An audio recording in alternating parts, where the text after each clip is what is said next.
룻기 2장 1절에서 13절 1장에서 13절 13절까지만 오늘 하겠습니다. 죄송합니다. 2장 1절에서 13절까지. 베들레헴에 보아스라는 유력한 사람이 살고 있었다. 보아스는 엘리멜렉 가문의 사람으로 나오미에 가까운 친척이었습니다.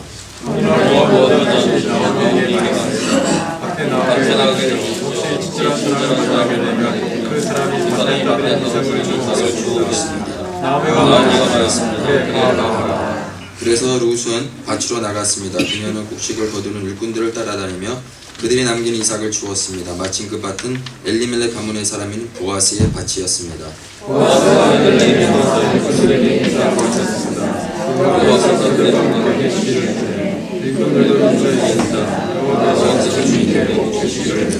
보아스가 일꾼들을 감독하는 자기 종에게 물었습니다. 저 여자는 어느 집 여자인가?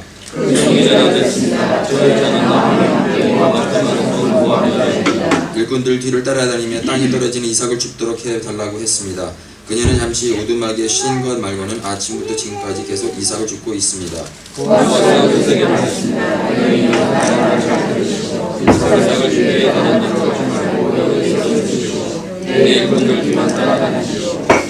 그들이 가는 밭을 잘 보고 그 뒤를 따라다니시오.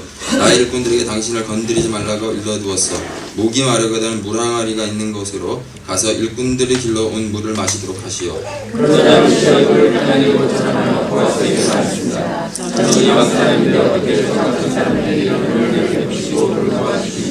보아스가 대답했습니다. 나는 당신 남편이 죽은 뒤에 당신이 시어머니에게 한 일을 들었소.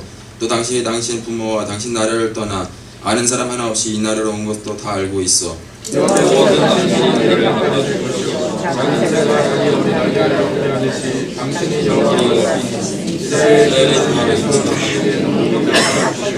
읽겠습니다. 그러자 예수님이 말했습니다.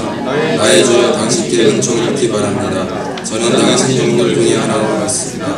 그런데도 당신은 이렇게 종의 마음을 위로하는 말씀을 해주셨습니다. 다같이 기도하겠습니다. 좋으신 하나님 참으로 감사드립니다. 저희들에게 구원자가 되어주시고 또 이 가운데 함께 하시고 저희들의 생사화복에 개입하셔서 저희들의 모든 삶을 동행하여 주신 하나님 감사합니다. 오늘도 주의 말씀을 들을 때 저희들의 마음을 열어서 하나님의 말씀대로 받게 하여 주옵소서. 감사하며 예수 그리스도 이름으로 기도드립니다. 20세기 전에 크리스찬 책들을 보시면 하나님의 섭리라는 말을 자주 사용한 것을 보실 수 있습니다. 이 말씀은 그 당시에 믿는 사람들의 생각에 하나님의 섭리라는 개념이 각인되었다는 사실입니다. 하지만 자연주의의 영향을 받고 있는 우리의 삶의 시각은 하나님을 제외함으로 세상을 풀어나가게 된 것입니다. 더 이상 하나님의 섭리라는 단어가 우리 가운데 심지어 현재 믿음을 가지고 산다는 사람에게까지도 없어진 지 오래되었다는 것입니다. 섭리란 영어로 providence라고 말합니다. 이 단어는 라틴어에서 왔는데 두 언어로 합성되어서 이루어진 단어입니다. pro란 전에, 영어로는 before, 그리고 vide라고 하는데 이것은 보다, see, 여기 비디오 아시죠? 여기서 나온 것입니다. 다시 말해서 하나님의 섭리란 무엇이 있기 전에 미리 본다는 뜻입니다.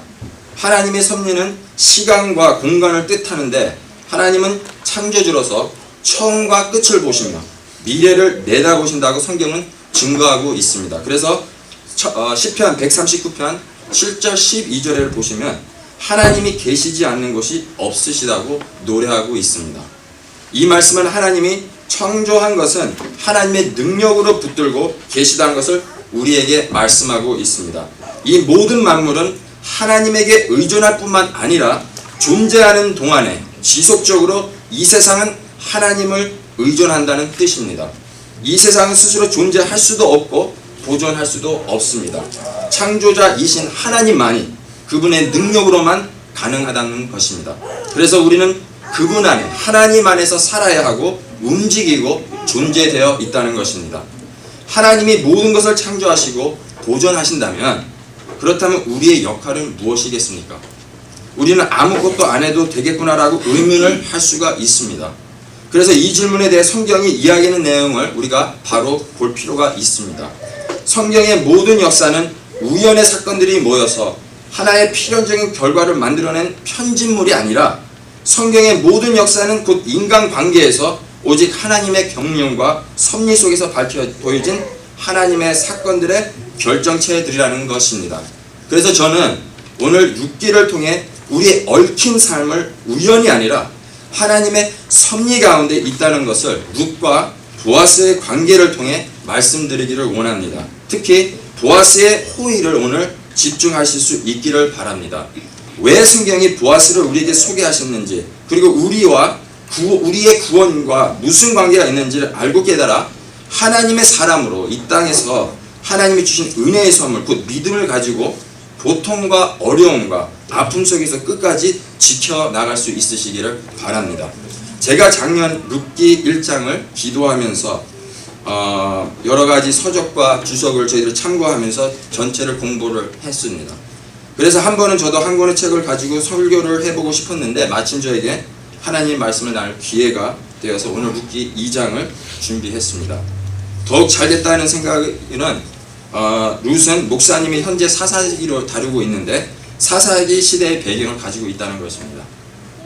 사사기는 여호수아 이후에 하나님께서 특정한 지도자를 세우지 않으셨습니다. 그 이유는 사사기는 왕이 없는 이스라엘의 무력함을 보여주기 위한 것이고 사사들은 임시적으로 세운 재판장이라는 것입니다. 신명기는 여호수아 전에 모세오경 신명기 17장 5절에 근거하면 하나님은 이스라엘에 의한 통치 형태를 처음부터 사사들에 의한 통치가 아니라 하나님이 택하신 왕에 의한 통치라는 것을 법으로 주셨는데 그때에 이스라엘의 왕이 없으므로 그들이 자기의 소견에 옳은 대로 행하였다는 것이 사사기의 주제를 이루고 있습니다. 바로 자기의 소견에 옳은 대로 행했던 이 시대에 한 가정을 하나님은 우리에게 소개를 해주셨습니다. 그 장은 룻기에 나온 룻기인데 룻기는 4장으로 이루어진 아주 짧은 책이며 역사에 근거한 사실적인 인물과 장소가 담긴 책입니다. 또한 우리의 삶과 밀접한 관계가 있기 때문에 상당히 현실적인 내용으로 이루어지고 있습니다. 사사시대 때는 예수님이 약 1000년 전에 태어나기 전에 있었던 역사이고 그러니까 아마도 지금부터 3000년 전에 있었던 역사라고 보시면 됩니다. 사사시대를 알기 위해서는 사사기 전체를 봐야 하지만 사사기의 배경을 우선 제가 잠깐 요약을 드리겠습니다. 사사기를 읽어나가면 하나님에게 대한 죄와 반란과 반역 그리고 어리석은 시대로 꽉 찬 시대라고 볼 수 있습니다. 이 시대는 하나님의 백성으로서 암흑의 기간이었습니다. 또 1장에서 베들레헴에 살고 있는 어느 한 가정의 성경은 초점을 맞추고 오늘 있는데 베들레헴에 바로 우리가 아시다시피 예수님이 태어난 곳입니다. 이 가정은 왕도 부자도 큰 영향을 줄 만한 부유한 가정이 아니라 우리와 지극히 비슷한 가정이라는 것입니다. 근데 이 가정의 아버지는 엘리멜렉 뜻은 아시다시피 하나님은 나의 왕이시다. 그리고 그의 아내의 이름은 나오미, 즐겁다. 그리고 두 아들의 이름은 말론과 길론으로 아프고 죽었다는 뜻을 가지고 있습니다. 근데 이때에 베들레헴에 흉년이 들었던 것이었습니다. 근데 아이러니하게도 베들레헴은 빵집이라는 뜻을 가지고 있는데 빵집에 빵집이 없었죠. 그리고 흉년이 들어서 하나님의 백성이 하나님의 말씀대로 살지 않고 지속적으로 하나님께 반항하고 반역하여 죄를 지은 결과로 흉년이 들었다고 우리는 말할 수 있습니다.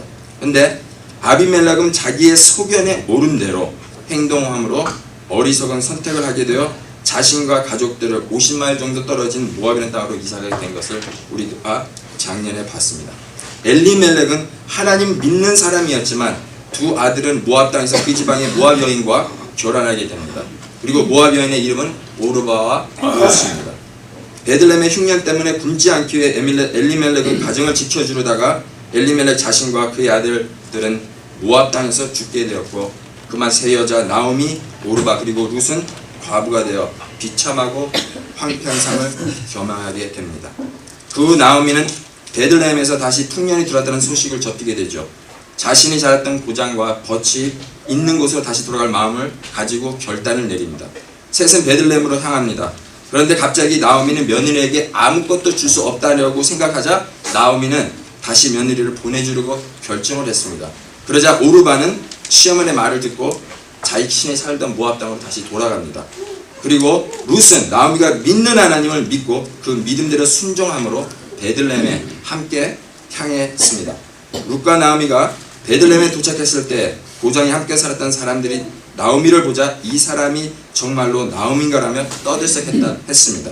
그 이유는 나오미의 얼굴에 기쁨과 즐거움 대신 근심과 인생의 쓴맛을 경험한 얼굴로 변했기 때문입니다. 그래서 나오미는 나를 즐거움이라 부르지 말고 이제는 마라라는 뜻은 쓰다라는 말씀입니다. 룻기 1장 21절 상반절의 나오미는 고백을 한번 들어보시기를 바랍니다. 자신이 직면하고 있는 현실을 아주 잘 표현하고 있습니다. 제가 떠날 때에는 가진 것이 많았으나 여호와께서 저를 괴롭게 만드셨고 전능하신 하나님께서 제게 고통을 주셨습니다. 이 표현이 우리의 삶을 표현해주고 있지는 않으십니까? 하나님이 정말로 살아 계시다면 왜 이런 일이 나와 내 가정에 이러한 쓴 고통을 주셨습니까? 충분히 우리는 반문할 수 있는 질문들입니다. 우리의 인생에 어떻게 하나님이 섭리를 하시는지 보시기를 원하는데, 하나님은 시간이라는 것과 사람을 통해서 하나님은 일하십니다. 룻기 1장은 이와 같이 암흑 같은 시간으로 막을 내립니다. 그런데 룻기 2장 22절의 마지막 절 하반절의 한 단어가 우리에게 희망으로 서서히 다가오는 것을 볼 수 있는데, 마치 암흑가에 있는 곳에서 한 줄기의 비추기가 보이듯 합니다. 그것은 같이 읽어보시면 그들이 베들레헴에 왔을 때에는 보리 수확을 시작할 무렵이었다고 말씀하고 있습니다. 가장 좋은 때에 나오미와 룻이 베들레헴에 오게 되었습니다. 이것보다 더 좋은 때가 어디에 있겠습니까? 하나님은 보리 수확을 시작할 때에 베들레헴에 이르게 했다라고 말씀하셨습니다. 하나님의 시간은 정확합니다. 하나님의 시간은 1.1획도 틀린 법이 없습니다. 우리의 계획이 무너지고 실패할지라도 하나님의 뜻은 우리의 실패로 인해 좌절되는 법이 없다는 것입니다. 그 상황이 아무리 절망스럽고 흑암으로 있다 한들 하나님의 뜻을 좌절할 수가 없습니다. 왜냐? 하나님의 뜻은 반드시 이루어지기 때문입니다. 절망적인 기운이 가득한 1장과는 달리 오늘 우리가 보게 될 룻기 2장의 분위기는 사뭇 희망적인 것을 볼 수 있습니다. 그들에게 은혜 베푸는 사람, 곧 엘리멜렉의 친척을 만났기 때문입니다. 물론 2장에 당장 나오며 룻 고부의 고단한 삶은 끝나지는 않았습니다. 빈손으로 베들레헴에 돌아왔기 때문에 생계 유지를 위해 룻은 이삭을 죽으러 나가야 했습니다. 보아스 1절에 유력한 사람이라고 소개하고 있습니다. 여기서 유력하다는 원문의 뜻은 성품이나 부유나 지위, 힘을 다 갖추어진 존경을 할 만한 하며 믿을 만한 사람이라는 것을 암시해주고 있습니다. 또한 구약의 어법으로 볼 때 man of war, 전쟁의 사람, 다시 말해서 용감한 군병을 말씀하고 있고, 또 부유한 사람, man of wealth, 부자라는 뜻이라는 이유는 사람과 돈을 잘 관리한 성공한 비즈니스라고 얘기할 수 있습니다. 보아스는 성품도 좋고 용감하기도 하고 부유한 사람이었습니다. 모든 것을 다 갖추어진 사람이라는 것입니다. 그리고 보아스는 절정적으로 엘리멜렉인 나오미의 남편의 가문의 사람, 곧 나오미와 친척되는 사람을 소개하고 있습니다. 그리고 곧바로 2절에 룻을 소개하고 있는데, 이 대조적인 사람들을 한번 하나님께서 어떻게 만나게 하시는지 볼 수 있기를 바랍니다. 룻의 이름에 수식어가 붙어 있는데 그것은 모압 여자 룻이라고 소개하고 있습니다. 모압은 아브라함의 조카 롯의 자손의 이름입니다. 창세기 19장에 보면 이 자손은 롯과 딸의 근친상간을 통해 낳은 자손들입니다. 또한 모압 자손들은 키뮤시라는 또한 우상을 섬겼습니다. 성경의 하나님, 보아스가 믿는 그 하나님을 믿지를 않았다는 것입니다. 룻은 자신의 가족, 또 민족, 문화적으로 다른 땅에서 비난과 학대를 받을 만한 충분한 이유가 있었는데도 불구하고 이를 나가게 했다는 것은 보통 믿음이 아닌 것을 우리가 발견할 수 있습니다. 우리는 룻이 배고프고 주머니에 돈이 없어서 일하지 않으면 안 되기 때문에 발문할 수 있습니다. 나오미가 대신 일을 할 수 있었지만 위험한 환경에도 불구하고 룻은 어머니 나오미의 허락을 받고 일하러 간 것을 볼 수 있습니다. 이러한 위험하고 악용을 충분히 당할 위치에 있는 룻이 이렇게 할 수 있다는 것은 오늘 2장 2절에 다시 한번 읽어 나가시면 어느 날 모압 여자 룻이 나오미에게 말했습니다. 밭에 나가게 해 주십시오. 혹시 친절한 사람을 만나게 되면 그 사람이 밭에 떨어뜨릴 이삭을 주워 오겠습니다. 나오미가 말했습니다. 그래 가봐라. 2절 중반절을 그냥 지나치지 않기를 바랍니다. 뭐라고 말씀하셨습니까? 혹시 친절한 사람을 만나게 되면이라고 말씀하고 있습니다. 하나님은 사람을 통해 일하십니다. 하나님의 일은 사람을 통해 공급하신다는 것입니다. 룻은 비록 자신에게 있어서 불의가 자신에게 닥칠 수 있는 상황임을 알고도 룻의 모든 삶을 주관하시고 우리를 먹이시고 입히시고 우리를 간섭하시고 섭리 가운데 일하시는 이스라엘의 하나님, 곧 전능하신 천조하신 하나님을 믿었다는 것입니다. 성경의 하나님을 믿는다는 것은 은밀하게 믿는 것이 아니고 남몰래 믿는 것이 아니고 비밀적으로 개인적으로 믿음이 아닙니다. 역사를 주장하고 계시며 인간관계와 관심에 지대한 관심을 개입하시는 하나님은 환경이 제 아무리 어렵고 힘들고 어둡고 쉼이 없고 고난의 연속이 있어 죽음의 문턱에 있더라도 공개적으로 나타나야자며 살아야 한다는 것입니다. 우리의 믿음의 고백이 우리의 삶 가운데서 룻과 같이 실현되기를 바랍니다. 죽는 날까지 말입니다. 그 이유는 예수님은 죽으시고 부활하시고 지금은 우리를 위해 처소를 짓고 계시며 이제 곧 오시길 분이기 때문입니다. 위험을 무릅쓰고 룻은 밭에 떨어뜨린 이삭을 주우러 일하러 나가게 됩니다. 여기서 잠깐 이삭을 주우러 갔다는 말은 오늘날에 어떠한 내용이냐면 너무 어려워서 못 사는 사람들을 위해 정부에서 소셜 서비스 기관을 통해 푸드스탬프나 홈레스 사람들의 쉘터를 마련해 주는 것이라고 생각하면 됩니다. 구약의 법을 보시면은 하나님이 그의 백성들에게 모든 땅의 주인이 하나님이기 때문에 너희 중에 땅을 소유하더라도 그 소유한 땅 역시도 하나님의 땅이라는 것입니다. 그래서 일을 하여 많은 수확을 얻게 되면 일을 하다가도 땅에 떨어진 이삭은 죽지 말 것을 법으로 정했습니다. 그 이유는 가난하다던가 과부나 고아, 이방인 아니면 억압당한 자, 궁핍한 자들을 와서 일함으로 자신과 식구들을 돌볼 수 있도록 하기 위해 만든 하나님의 사회복지 방법이었습니다. 하루아침에 과부가 된 두 여인 나오미와 룻은 참담한 환경에 있었음에도 불구하고 룻은 어떠한 힘든 일이라도 감당하기로 결단하고 믿음으로 하나님께 모든 것을 맡기고 일하게 나가게 됩니다. 다시 언급하겠지만 룻이 일하기로 하고 밭으로 나갔습니다. 우리의 책임이 있다는 것을 보실 수 있기를 바랍니다. 개역개정에서는 3절에 룻이 가서 베는 자를 따라 밭에서 이삭을 줍는데 우연이라는 말이 있었어요. 엘리멜렉의 친족 보아스에게 속한 땅에 이르렀더라. 여기서 우연이라는 단어를 룻을 기록한 저자는 사용하고 있고 또 쉬운 성경에서는 마침이라고 쓰고 있고 영어 성경에는 and it she happened 그냥 happen 했대요. 이것은 무슨 말입니까? 룻은 우연히 보아스의 밭에 가게 되었습니다. 룻은 우연히 모압 땅으로 예루살렘에서 가게 되었다는 것입니다. 룻은 우연히 먹을 음식이 없었다는 것입니다. 룻은 우연히 밭에 나가게 되었다는 것입니다. 그 수많은 밭 중에서 우연히 보아스의 밭을 택하게 되었다는 것은 너무 많은 우연이 아닌가 싶습니다. 성경에서 룻을 기록한 저자는 의도적으로 우연이라는 단어를 택한 것은 우연이 아니라 우리의 관심을 모으기 위해서라는 것입니다. 그 이유는 성경 신구약 전체를 연구하고 공부하시면은 모든 것, 곧 우주와 역사를 하나님은 주관하고 계시며 인간 생사화복 즉 모든 크고 작은 삶 하나하나에 하나님 개입하시기 때문에 우연이라는 것은 없습니다. 룻이 보아스의 밭에 나아가 일을 한 사건은 우연도 아니며 운명은 더욱더 아닙니다. 룻이 보아스의 밭에 나아가 일을 한 사건은 하나님의 친밀한 계획 속에 이루어진 하나님의 섭리라는 것입니다. 룻의 책의 주제가 하나님의 섭리입니다. 이 뜻은 하나님은 때로는 분명하고 명백한 기적을 자신의 손을 통해 일하기도 하지만 때로는 자신이 보이지 않는 손을 통해 하나님은 선한 섭리를 이루신다는 것입니다.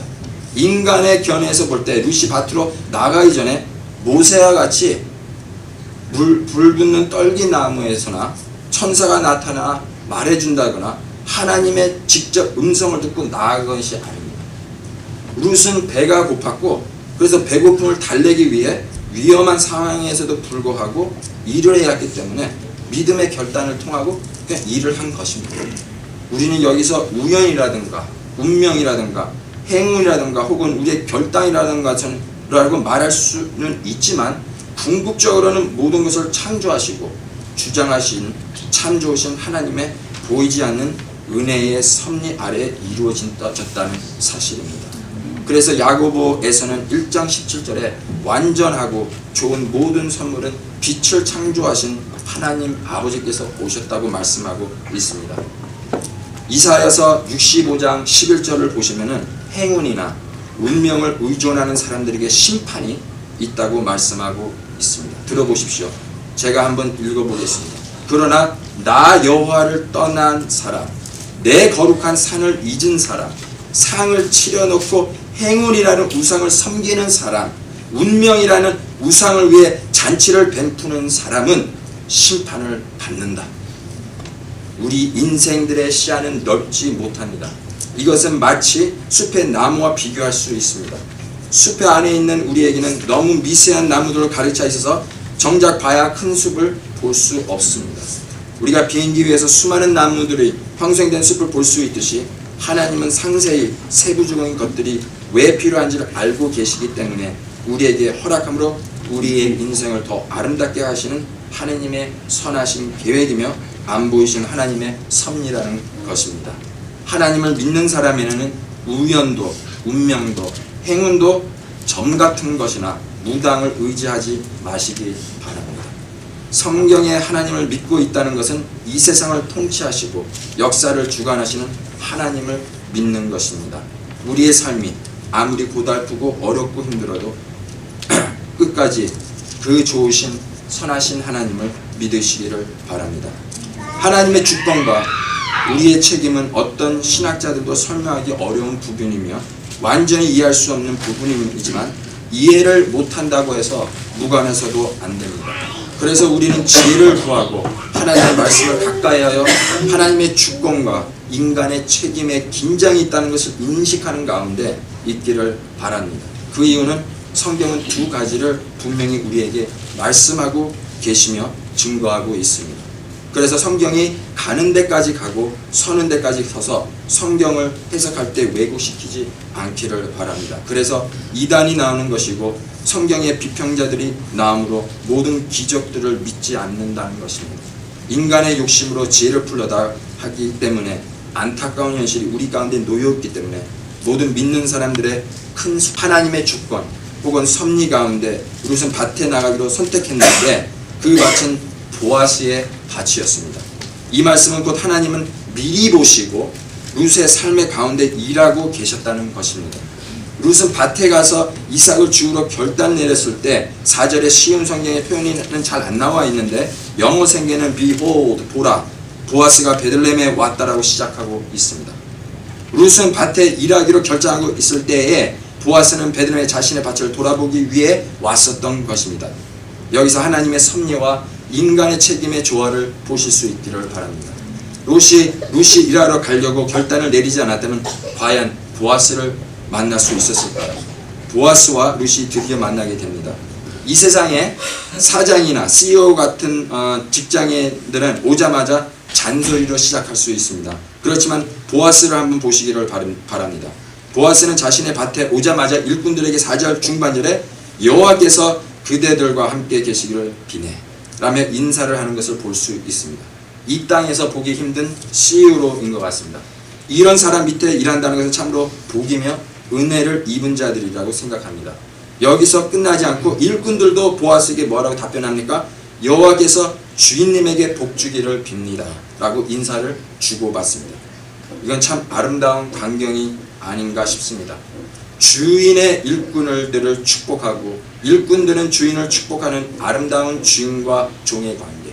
사장과 종업원의 관계, 이러한 관계가 우리 신실한 교회 가운데서 있기를 바랍니다. 우리들 중에 직장의 주인이십니까? 그렇다면 종업원의 축복을 하시기를 바랍니다. 아니면 어느 직장의 일꾼이십니까? 주인을 축복할 수 있기를 바랍니다. 성경은 모든 지휘자들과 권세자들은 하나님이 세워주셨다고 말씀하고 있습니다. 그래서 순종하고 복종할 수 있기를 바랍니다. 그곳에서 부르신 이유가 혹시 믿지 않는 종업원이나 주인이 만나게 되면 하늘의 비밀을 얘기해 주므로 그 사람 또한 모압 여인인 룻과 같이 하나님을 믿어 하나님의 영광을 드러낼 줄 누가 알겠습니까? 그리고 보아스는 이때 눈에 띈 여자가 누구인지를 알기 위해 밭의 일꾼들을 관리하는 매니저, 감독을 이제 불렀죠. 그런 후 6절과 7절에 룻에 대해서 이야기를 들었습니다. 관리인은 보아스에게 룻은 모압 여인이며 하나님을 만난 모압에서 과부가 되어 시어머니 나무를 부항하기 위해 베들레헴에 와서 한 끼를 먹기 위해 일꾼들 뒤를 따라다니며 떨어진 이삭을 죽게 해달라고 부탁했다고 말했습니다. 그리고 잠시 쉰 거 말고는 아침부터 지금까지 일을 했다고 보고를 했습니다. 여기에서도 우리의 인간의 책임을 엿볼 수 있습니다. 룻은 하나님의 섭리와 주권을 믿지만 룻은 특출한 성품을 또한 놓치지 않기를 바랍니다. 룻은 일을 할 때 대충 하지 않았습니다. 열심히 일했습니다. 정직하게 일했습니다. 룻은 하루 종일 열심히 자신과 시어머니 나오미를 먹이기 위해 열심히 일했습니다. 우리에게 룻은 잠언 31장에 나오는 현숙한 여인의 모습이 떠오르게 합니다. 열심히 자신과 자신의 일에 대한 건강한 일의 윤리를 가지고 있는 현숙한 여인입니다. 드디어 8절에 보아스와 룻의 이야기를 시작합니다. 8절에 보아스가 룻에게 영어 성경에는 now로 시작하고 있는데 이제는 다른 밭에서 일하지 말고 자기 밭에서 일할 것을 제안하고 있습니다. 이 말은 무슨 말입니까? 이제는 더 이상 굶지 않아도 된다. 내가 다 책임질 것이다. 내가 너와 내 시어머니 나오미의 생존하는 데 있어서 도움과 힘이 될 것이라는 뜻입니다. 그래서 보아스는 8절 하반절에 내 일꾼이라고 되어 있는데 영어성에서 정확하게 여자 일꾼들을 의미하고 있습니다. 이 말은 더 이상 혼자 있게 하지 않겠다는 의미도 얘기하고 있습니다. 이 말씀은 공동체를 이룰 수 있도록 여인 일꾼들과 함께 뒤를 쫓아다니며 외로움도 달래고 그들의 경험을 바탕으로 많은 이삭을 죽음으로 의식주의 문제를 해결하는 방법과 제안들을 배울 동료들을 붙여주신 것입니다. 참 보아스는 참으로 좋은 사람입니다. 또한 9절 중반절에는 남종 일꾼들에게 룻을 건들지 말 것을 일러주었다고 말했습니다. 보아스는 공급자이기도 하고 보호자이기도 하고 용감한 자여 전쟁의 남자이지만 그는 룻은 자신의 여자 동생처럼 대우도 했습니다.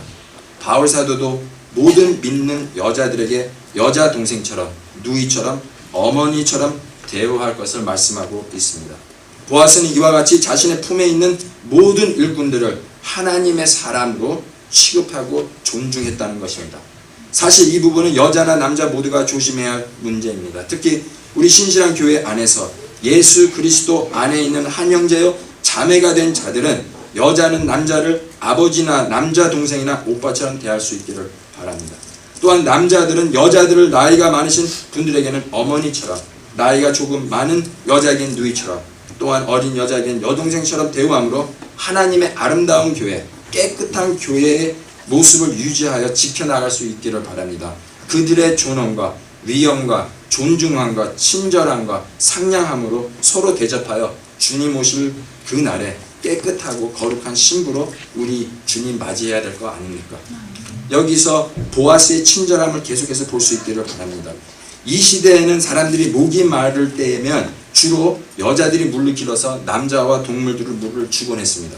그런데 오늘 9절의 하반절 보시면 목이 마르거든 물랑아리 있는 곳으로 가서 일꾼들이 길러온 물을 마시도록 하시오 라고 큰 호의를 베푸는 것을 봅니다. 이러한 행동은 보아스가 룻을 상당히 높이 존중한 대우를 해준 것입니다. 그걸 잊지 않기를 바랍니다. 보아스의 위치가 어디에 있었고 또한 룻의 위치가 어디에 있는지. 이러한 호의를 받은 룻은 어쩔 줄 몰라 10절에 어떠한 행동을 합니까? 그러자 룻이 얼굴을 땅에 대고 절하며 보아스에게 말했다고 말씀하고 있습니다. 여기서 땅에 되었다는 것은 이 당시 시대의 최고로 표현하는 감사의 방법입니다. 계속해서 보시면 룻은 저는 이방 사람인데 어떻게 저 같은 사람에게 이런 은혜를 베풀고 돌보아 주십니까? 룻에게는 나는 이스라엘 원수가 되는 모압 사람이며 결혼한 사람이었다가 이제는 과부가 되어 아무 능력도 권력도 없는 비천한 사람인데 왜 저와 같은 이러한 감당하기 힘든 호의를 베풀고 계십니까? 라고 반문하는 내용입니다. 룻의 모든 배경을 잘 아는 보아스가 왜 이런 호의를 베풀었을까요? 그것은 11장 12절에 보아스가 대답하는 것을 보시기를 바랍니다. 나는 당신 남편이 죽은 뒤에 당신이 시어머니에게 한 일을 들었소. 또 당신이 당신 부모와 당신 나라를 떠나 아는 사람 하나 없이 이 나라 온 것도 다 알고 있어. 여호와께서 당신의 한 일을 갚아주실 것이요 작은 새가 자기 어미 날개 아래로 피하듯이 당신이 여호와께 왔으니 이스라엘의 주 하나님께서 당신에게 넉넉히 갚아주실 것이요. 이 말은 내 남편이 죽은 뒤 그냥 모압 땅에서 편안하게 그동안 조상 대대로 살았던 대로 살 수도 있었는데 하나님이 룻의 삶 속에서 역사하여 하나님을 알게 되고 그래서 전에 편안하게 살았던 삶을 떠나 이제는 위험을 무릅쓰고 어렵고 힘든 이 먼 이국 땅에 와 부모님도 없고 아는 사람도 없고 돌봐줄 어떤 확실한 약속도 없이 이곳에 온 것을 들었다고 대답하고 주고 있는 것입니다. 그래서 이러한 행동에 감동하고 존중하고 있는 내용입니다. 룻은 시아버지를 땅에 묻어야 했습니다. 룻은 자신의 남편과 그의 동생을 묻어야 하는 아픔이 있었습니다. 룻은 배고픔에 시달려야 했습니다. 룻은 누구에게 기댈 만한 친구도 친척도 가족과 부모님도 없었습니다. 룻은 모험을 해야 했었던 것입니다. 혹 해를 당할 수 있었지만 룻은 하나님의 섭리와 관심 속에서 보아스를 만나게 되었다는 것입니다. 룻의 간절한 마음이 2절에 혹시 만나게 된 것은 결코 우연도 운명도 행운도 아니라 보이지 아니하시는 하나님의 손길, 그걸 하나님의 섭리인 것을 확인할 수 있기를 바랍니다. 더 나아가 보아스는 12절에 룻을 위해 기도해주고 있습니다. 기도는 하나님과의 대화입니다. 무엇을 얻기 위함도 아니고 주문을 외우는 어떤 신비적인 절차가 아닙니다. 사람과 사람 사이를 더 끈끈하게 엮게 만드는 도구 중 하나는 대화인데 기도가 바로 그런 것입니다. 하나님을 말씀으로 우리에게 말씀하시고 우리는 주신 하나님의 말씀에 근거하여 우리의 소원과 마음이 있는 것을 대화하는 것이 기도라는 것입니다. 룻기 마지막 장 4장을 보면은 모든 기도들이 응답된 것을 봅니다. 이것을 볼 때 기도와 하나님의 섭리는 마치 돈의 양면과 같이 밀접한 관계가 있는 것을 볼 수 있습니다. 그렇다고 하나님의 섭리가 기도에 의해 요동된다는 뜻은 아니라는 것입니다. 기도를 안 하면은 하나님의 섭리를 알 수가 없습니다. 그래서 야고보서 4장에 여러분이 원하는 바를 얻지 못하는 까닭은 하나님께 구하지 않기 때문이라고 말씀하고 있고, 그렇게 해서 3절에는 구하여도 받지 못하는 것은 구하는 동기가 잘못되었기 때문에 여러분은 오직 자신의 유익만을 위하여 쓰려고 구하고 있기 때문에 얻지 못한다고 말씀하고 있습니다.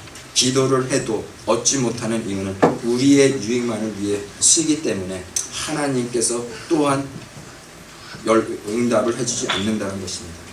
하나님은 선하시는 분이시며 모든 역사를 주관하시기 때문에 우리는 하나님께 모든 것을 믿음으로 맡기며 기도할 수 있습니다. 여기에는 이유가 없는 것입니다. 하나님이 기도하라고 하면 기도하면 되는 것입니다.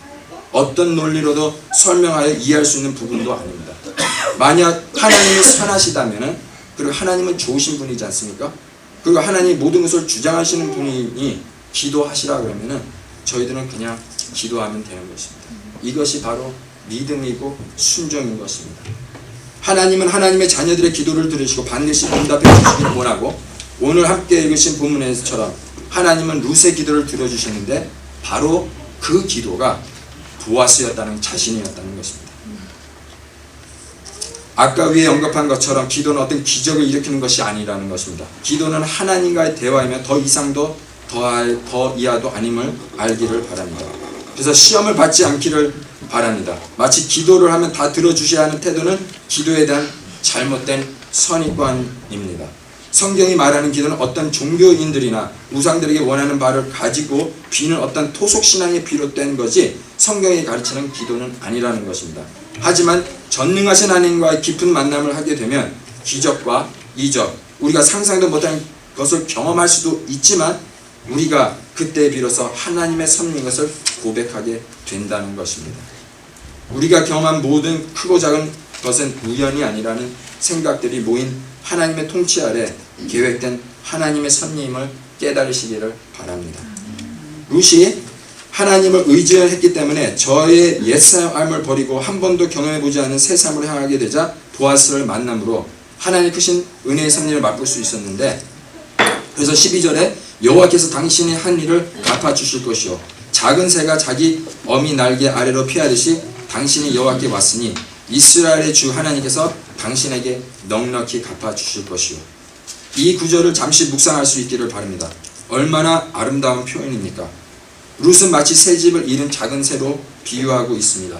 그래서 현재 길을 잃고 헤매며 위험한 환경에 놓여져 있는 룻을 하나님이 그의 품으로 감싸줌으로 지켜주시고 피난처가 되어주시며 보호하시는 모습을 보실 수 있기를 바랍니다.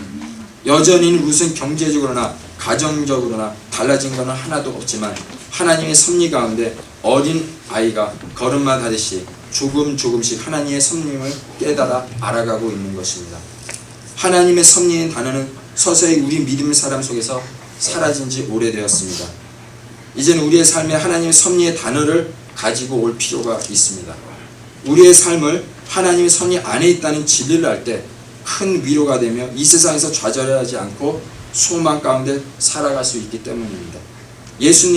예수님께서는 우리에게 적이 나는 새들보다도 우리가 더 귀하다고 말씀하셨습니다. 궁극적으로 하나님의 섭리를 우리가 바로 알 때 하늘에 계신 하나님이 우리가 지은 모든 죄도 아시지만 이 인생의 쓴 기간을 살아가는 동안에 당한 우리의 눈물과 우리의 아픔과 우리의 두려움, 우리의 기쁨도 다 알고 계신다는 사실을 기억할 수 있기를 바랍니다. 이러한 큰 관심과 호의를 얻자 룻은 13절 상반절에 나의 주여 라고 보아스를 부릅니다. 룻이 보아스에게 주어라고 불렀다는 것은 보아스가 하나님이란 뜻이 아니라 상대방을 높이는 말로서 그를 극대히 존경하는 표현입니다. 계속해서 나의 주여 당신께 은총 입기를 바랍니다. 저는 당신 종들 중에 하나와 같습니다. 그런데도 당신은 이렇게 종의 마음을 위로하는 말씀을 해주셨습니다. 룻은 자기 자신 역시도 다른 종들과 별 다를 게 하나도 없는데 왜 이러한 큰 호의와 은혜를 베풀어 주시는 겁니까? 라고 말씀하고 있는 것입니다. 레위기 25장 25절 이하를 보시면 모세 율법에 가난한 자나 고부나 고아나 천한 자들을 위해 이삭을 줄 수 있도록 하나님이 만들었습니다. 그죠? 그런데 보아스는 모세 율법이 요구한 그 이상의 호의를 베풀어 주고 있는 것입니다. 보아스가 한 행동은 룻이 상상도 하지 못한 일을 해주고 있었습니다. 그렇다면 이러한 질문은 우리로 하여금 왜 보아스가 그런 호의를 베풀었을까고 생각할 수 있습니다.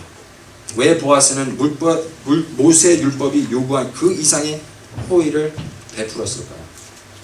그것은 복음입니다. 하나님의 복음입니다. 수많은 사람들은 어떻게 구약이 복음이 있느냐고 반문하지만 신약의 사도는 예수님은 신약이란 책이 없을 때 구약의 말씀을 가지고만 온 세상을 뒤흔들었던 것을 잊지 않기를 바랍니다. 그래서 바울 사도는 갈라디아서 3장 8절에 또 성경은 장차 일어날 일 곧 하나님께서 이방인을 믿음으로 의롭게 하여 줄 것을 미리 일러주었다. 이 복음을 먼저 아브라함에게 전했는데 그것은 모든 민족이 너로 말미암아 복을 받을 것이라는 성경 말씀과 같은 것이다 라고 말씀하고 있습니다. 이 복음은 저를 포함한 여기 앉아 계신 모든 사람들은 룻과 같다는 것입니다. 우리 모두는 이스라엘 사람이 아닙니다. 이방이라는 것입니다. 우리 모두는 세상의 법을 다 지켰더라 하더라도 우리의 마음으로 지은 죄는 수없이 셀 수 없을 만큼 혹은 친한 친구에게까지도 말을 꺼낼 수 없을 만한 악한 생각을 품었던 사람입니다. 성경은 우리를 그래서 죄인이라고 말씀하고 있습니다. 또한 우리의 배경 그다지 내세울 만한 배경은 있지가 않습니다. 우리는 풍부한 것 같지만 사실은 아무것도 없는 존재임에 불과합니다. 하지만 보아스는 마치 우리에게 예수님입니다. 우리의 진정한 복음이라는 것입니다. 그래서 설교의 제왕으로 불렸던 찰스 스펄전은 예수 그리스도를 우리의 영광스러운 보아스라고 말하고 있습니다. 보아스가 자신의 땅을 두루 다니며 보았듯이 예수님도 이 땅에 두루 다니셨습니다. 보아스가 룻을 보았듯이 예수님도 우리를 보고 계십니다. 보아스가 룻을 찾았듯이 예수님도 이 길을 잃은 우리를 찾으러 오셨습니다. 보아스가 룻에게 부드럽게 다가 얘기했듯이 예수님도 우리의 죄를 정죄하지 않고 그의 자비로우심과 넓으신 아량과 오래 참으심으로 풍성함으로 우리에게 다가와 말씀하시고 계십니다. 보아스가 모세의 율법을 요구를 더 지나 룻에게 은혜를 베푸신 것처럼 예수님도 죄의 싹은 사망이지만 친히 예수님 자신이 우리의 죄가 되심으로 대신 죽으시고 우리가 은혜를 얻게 된 것입니다. 죽으시고 3일 만에 부활하시고 이제는 이 세상에 주관하시는 왕의 왕으로 계십니다. 사사시대 때는 왕이 없어서 자기의 소견에 옳은 대로 살았지만 이제는 우리의 왕이 되시고 주가 되신 예수님의 말씀조차 살 수 있으시기를 바랍니다. 그래서 우리의 삶이 룻이 보아스에게 고백한 것처럼 영광스러운 보아스신 예수님께 은총을 받기를 원합니다라고 고백하며 살 수 있기를 바랍니다. 비록 우리의 삶이 우리가 뜻하는 대로 이루어지지 않고 계획대로 이루어지지 않을지라도 신실하신 하나님의 섭리와 주권을 인정하며 오늘 우리에게 주어진 이 날도 우리가 맡은 곳에서 최선을 다하며 살 수 있는 자녀들이 되게 해달라고 기도하는데 사시기를 바랍니다. 다 같이 기도드리겠습니다.